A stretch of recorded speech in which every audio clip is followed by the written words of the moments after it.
গোটা বিশ্ব ব্রহ্মাণ্ড রয়েছে এই সাপের ফণার উপরেই। অনন্ত শেষনাগ, যার মুখ থেকে ক্রমাগত বেরিয়ে আসছে ভগবান বিষ্ণুর মহিমা।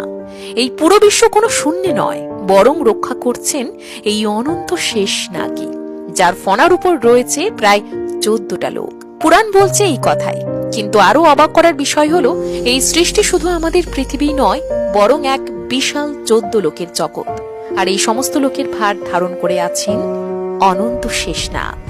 আর শেষনাগ আশ্রয় নিয়েছেন ভগবান বিষ্ণুর কুর্ম অবতারের উপর ক্ষীর সাগরের মাঝে। সেখানে যোগ নিদ্রায় শয়ান স্বয়ং নারায়ণ। তার নাভি থেকে বেরিয়ে এসেছে এক দিব্য পদ্ম, আর সেই পদ্মের উপর বসেই সৃষ্টি রচনা করছেন ব্রহ্মা। পুরাণে বলা হয়, এই পদ্মের কাণ্ডেই সাজানো আছে পুরো 14 লোকের রহস্যময় বিন্যাস। কিন্তু প্রশ্ন হলো, এই 14 লোক কি কি, আর তার মধ্যে আমরা ঠিক কোথায় আছি? পুরাণ অনুযায়ী এই 14 লোক 2 ভাগে বিভক্ত, ঊর্ধ্বলোক এবং অধোলোক। ঊর্ধ্বলোকের সর্বোচ্চ স্থান সত্যলোক।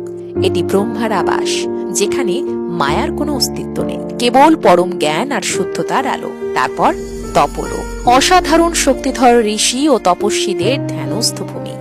এরপর জনলোক, যেখানে চিরঞ্জীব মহর্ষিরা আধ্যাত্মিক জ্ঞান চর্চায় রত।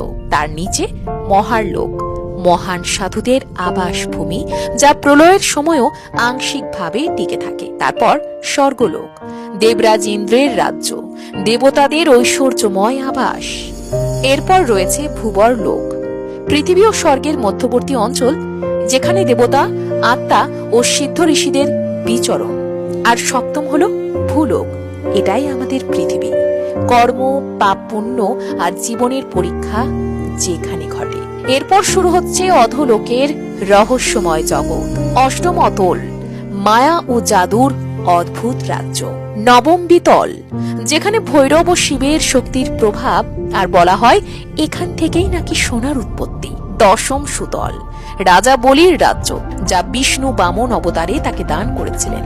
তারপর তলাতল, তান্ত্রিক বিদ্যা ও গুপ্ত শক্তির কেন্দ্র। দ্বাদশ মহাতল, বিশাল নাগদের আবাস, যেখানে বাসুকী সহ বহু নাগ বাস করে।